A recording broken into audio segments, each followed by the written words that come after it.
హనుమంతుడు సహజంగానే జ్ఞాని అంటారు కదా గురువుగారు. ఆయన ఎవరి దగ్గర విద్యాభ్యాసం చేశారు? మంచి ప్రశ్న ఇది. నిజంగానే జ్ఞాని. అయితే ఆయన కూడా విద్యాభ్యాసం చేసే సందర్భం వచ్చింది. ఎక్కడంటే ఆయన చిన్నప్పుడు సూర్యుడిని చూసి ఏదో ఫలం అనుకుని తిందాం అనుకుని అక్కడి దాకా వెళ్ళిపోయాడు. అంత వేడి ఎలా ఉంటాడు సూర్యుడు అంటే భగభగ మండు. అది చూసి ఇక్కడి దాకా వచ్చేసాడు. ఇంత ధైర్యం ఎవరు? ఇంత శక్తిమంతుడు ఎవరు అని చెప్పి సూర్యుడు ఆశ్చర్యపోతాడు. ఆయనే సహజంగా ఈ హనుమంతుడితో చెప్తాడు, నువ్వు నా శిష్యుడిగా రా, నా దగ్గర శిష్యుడికి చేయని ఆయనే చెప్తాడు ముచ్చటపడి ముగ్ధుడైపోయి.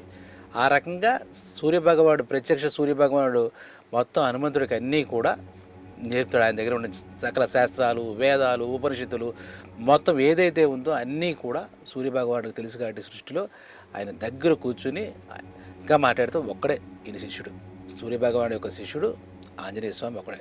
ఆయన దగ్గరే మొత్తం నేర్చుకున్నాడు చదువు. మొత్తం విద్యాభ్యాసం అంతా అక్కడే జరిగింది.